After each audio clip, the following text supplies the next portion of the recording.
Tolong dibuka speakernya. Akankah teman-teman memilih kanan ataukah kiri? Enggak dua-duanya, Pak. Enggak dua-duanya, tapi harus milih. Satu. Lainnya, tadi nggak dua-duanya. Itu nggak bisa direm, Pak. Nggak bisa direm sama sekali. Ada yang milih apa, Pak? Kanan atau kiri? Kanan lah kalau saya mah. Kenapa kanan? Ya kan korbannya sedikit, Pak. Korbannya sedikit. Oke, terima kasih. Logika matematis ya, Pak ya? Iya. Yang lainnya? Nggak bisa memilih, Pak. Nggak bisa memilih, Mas Wisnu. Karena kalau ini logikanya adalah kereta, kereta itu tidak bisa nyetir ke kanan ke kiri, Pak. Kereta itu sesuai dengan rel yang sudah diatur. Karena seorang masinis di dalam kereta itu nggak bisa belokin kereta. Kereta itu fungsinya dua, laju sama rem. Kalau kalau rem itu tidak bisa berfungsi, ya mau nggak mau kereta akan tetap melaju sesuai dengan track atau yang sudah ditentukan oleh rel itu sendiri, Pak. Kan beda, Pak. Yang nentuin jalur kereta dengan masinis beda, Pak. Oke, wah luar biasa nih Mas Wisnu. Logikanya malah lebih baik lagi. Oke, ini keretanya nggak ada otomatisasi nih. Nah, mundur lagi ke belakang. Jadi baru dibuat nih. Jadi baru 10 tahun setelah dibuatkan. Jadi dia nggak bisa dikontrol. Kontrolnya cuma oleh masinis aja. Ayo, pokoknya mau nggak mau harus dijawab. Makasih Mas Wisnu. Satu lagi.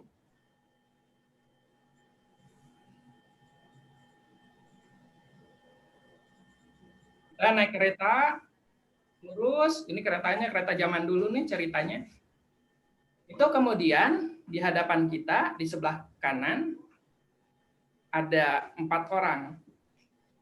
Nah, di sebelah kiri itu ada jurang. Apa yang kita pilih? Di kanankah atau di kirikah? Sementara kita nggak bisa ngerem sama sekali. Dan keretanya nggak diatur dari pusat. Karena keretanya kereta zaman dulu. Ayo. Barosa, apa kira-kira? Pilih kanan atau kiri?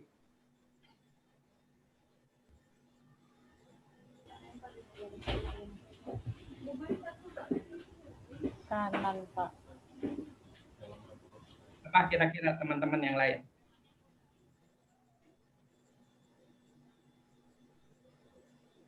Pilih kanan ataukah pilih kiri?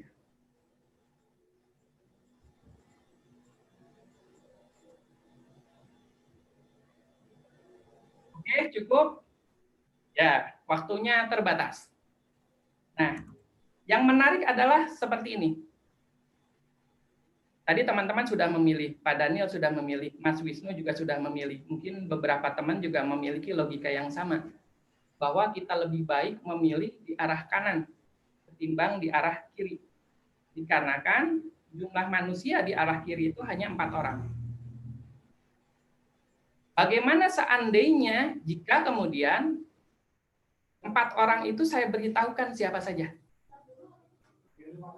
Bagaimana seandainya di kanan ini ternyata yang pertama ibu Anda, bapak Anda, anak Anda, dan kemudian satu rekan sahabat terbaik Anda. Apa yang akan Anda pilih? Di kanan ataukah di kiri? Nah, rata-rata itu orang-orang ketika saya berikan pilihan yang kedua, kemudian dijabarkan siapa saja individu-individu yang merupakan 4 orang ini, itu rata-rata goyang, Pak. Rata-rata goyang, Bu.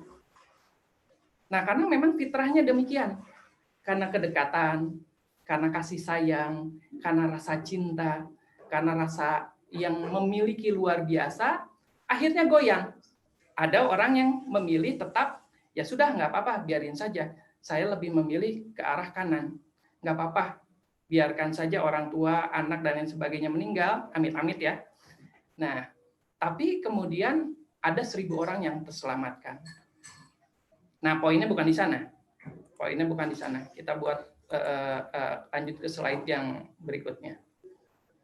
Hikmah yang dapat kita ambil dari morality games tadi adalah yang pertama, integritas itu kata yang sangat mudah untuk diucapkan. Namun ternyata integritas itu membutuhkan perjuangan, Pak. Perjuangan, Bu, sepanjang hidup. Baik untuk menemukan, menanam, menjalankan, menjaga, dan yang terpenting adalah menegakkannya. Itu hikmahnya, satu. Saya yakin Bapak atau Ibu pasti memiliki analisa tersendiri, ada hikmah tersendiri. Nah, saya kumpulkan kurang lebih seperti ini. Yang kedua, keputusan atau tindakan manusia itu dipengaruhi oleh banyak hal. Dipengaruhi oleh values, dipengaruhi oleh sistem, dipengaruhi oleh lingkungan, dipengaruhi oleh hasrat, rasa cinta, ada dendam, ada benci, ada sebel, ada kesel, ada ketakutan, ada harapan. Itu keputusan manusia dipengaruhi oleh banyak hal, Pak. Dipengaruhi oleh banyak hal, Bu. Ketika manusia memiliki values, memiliki integritas tertentu, bukan memiliki integritas ya, memiliki keyakinan tertentu, dan dia diharuskan untuk memutuskan pada satu saat, kemudian ditembak tuh dari sana. Ya, maksudnya dari depan, dari kanan, dari kiri, dengan berbagai macam hal. Mungkin bisa jadi intimidasi, mungkin bisa jadi apa? Ya, kalau zaman-zaman dulu kan bahasanya harta. Bahasanya dipengaruhi oleh tahta. Kemudian dipengaruhi oleh wanita ataupun pria gitu. Nah, ternyata hal itu mempengaruhi keputusan, mempengaruhi tindakan manusia, mempengaruhi keputusan kita. Kemudian yang saya temukan adalah dari sana kita bisa mengolah mengenai apa sih yang dimaksud dengan integritas. Integritas itu bisa jadi adalah sebuah kepatuhan terhadap aturan, terhadap nilai, terhadap values. Kepatuhan terhadap nilai atau values. Nah, integritas juga bisa kepatuhan terhadap cara kerja. Nah, nanti kita akan bahas lebih detail. Saya yakin seperti yang saya sampaikan di waktu yang tadi sangat sedikit ya, bahwa saya yakin teman-teman bisa mengambil begitu banyak hikmah, tapi ini hikmah yang saya temukan, mungkin ada yang lainnya gitu.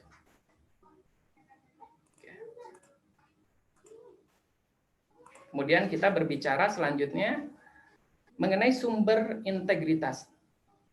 Apa sih yang menjadi sumber integritas itu? Jadi kalau saya kumpulkan, ini ada beberapa. Jadi ada agama, ada filsafat, kemudian ada kontrak sosial. Agama bisa Kristen, bisa Hinduism, bisa Buddhism, bisa Islam, bisa Katolik, bisa agama air Kaharingan, agama orang-orang Dayak, atau bisa Kejawen, atau bisa Sunda Wiwitan, atau Zoroaster, dan lain sebagainya. Bisa agama. Nah, itu yang menjadi sumber integritas. Kemudian bisa juga filsafat. Nah, filsafat yang diolah berdasarkan fakta, berdasarkan rasa, kemudian diungkap ke dalam berbagai macam wacana etika dan moral. Misalkan, kalau kita mengenal ya, mungkin teman-teman yang dulu pernah kuliah di komunikasi itu ada, atau hukum ya, itu ada bahasan tentang para pemikir atau para filsuf yang melahirkan berbagai macam ideologi. Teman-teman mungkin mengenal ahli filsafat, misalkan Marx dengan Marxismenya, kemudian Lenin dengan komunismenya, Rosa Luxemburg dengan anarko-sindikalisnya, kemudian kita mengenal Freud mungkin, atau kita mengenal Heidegger, atau kita mengenal J.J. Rousseau atau John Locke dan lain sebagainya gitu, atau kita mengenal Elon Musk.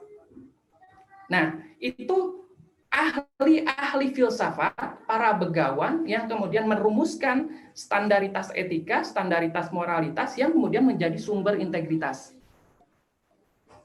Kemudian sumber integritas lainnya adalah kita bisa bicara tentang kontrak sosial. Para ahli berkumpul, para begawan berkumpul, para profesor berkumpul, ahli agama mungkin berkumpul, kemudian berada pada satu forum hingga kemudian merumuskan nilai-nilai. Yang nilai-nilai ini menjadi sumber integritas bagi bisa saja negara, bagi sebuah bangsa, bagi sebuah korporasi dan lain sebagainya. Gitu. Jadi saya ulangi, yang menjadi sumber integritas ini minimal itu ada 1, 2, 3, dan 4 dan lain sebagainya. Oke, kita lanjut lagi.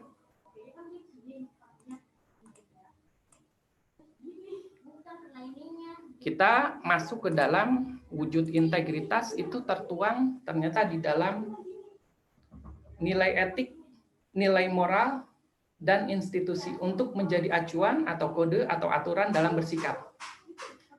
Jadi ketika kita bicara sumbernya, setelah ada sumbernya, kemudian tertuangnya di mana sih? Tertuangnya di dalam nilai etik, di dalam nilai moral, di dalam institusi.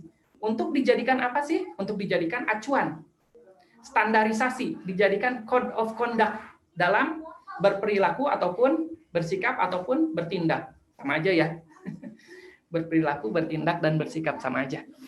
Oke. Nah, misalkan contohnya adalah kalau di dalam perusahaan atau mungkin di KPPU juga, itu kan ada peraturan.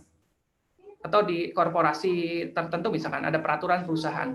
Biasanya di peraturan perusahaan itu ada kode integritas. Kemudian dituangkan lebih detail lagi di dalam surat keputusan. Kemudian di breakdown lagi ke dalam perjanjian kerja. Kalau di swasta kan ada yang namanya PKWT, kemudian ada PKWTT, perjanjian kerja waktu tertentu. Nah, di dalam perjanjian kerja waktu tertentu itu ada klausul-klausul. Nah, klausul-klausul tersebut itu biasanya memuat integritas apa yang kemudian harus secara nggak langsung ya, harus dipegang. Dan konsekuensi terhadap pelanggaran integritas ini itu akan menyebabkan seseorang atau perusahaan memutuskan apa? Nah, biasanya ya, Pak dan Ibu sekalian, biasanya pelanggaran terhadap integritas ini itu bobotnya, hukumannya itu sangat berat ketimbang misalkan kita lagi mainin handphone, ketumpahan air, rusak tuh alat yang kita pegang. Kita kan pasti ditegur ya. Kemudian kita mengerjakan pakai Excel, masukin data, ternyata salah hitung nih, salah hitung. Yang tadinya angkanya 6 kemudian berubah jadi 9 karena salah hitung gitu, karena kita nggak fokus. Nah, tapi kita nggak dikeluarkan SP biasanya kalau untuk hal-hal yang nggak terlalu signifikan. Tapi berbeda dengan pelanggaran terhadap integritas. Item-itemnya biasanya seseorang mengancam lingkungan sekitarnya, mengancam atasannya. Seseorang melakukan pencurian. Seseorang menggandakan data dan memberikan data tersebut kepada perusahaan yang lain. Seseorang melakukan, ya kalau orang Jawa apa sih 3M itu ya, madon, maten, mateni gitu. Nah, pelanggaran terhadap integritas itu biasanya pelanggarannya berat, Pak. Berat, Bu. Bisa langsung SP3, dar, atau langsung dikeluarin. Bahkan ekstrimnya bisa diambil sama yang berwajib, diurus oleh yang berwajib. Nah, jadi saya ulangi, wujud integritas itu tertuang di dalam nilai etik, nilai moral, institusi untuk menjadi acuan atau aturan dalam bersikap. Contohnya tadi ya, contohnya di dalam peraturan perusahaan biasanya tertuang di sana, di breakdown di SK, atau di breakdown lagi lebih detail di PKWT, dan lain sebagainya.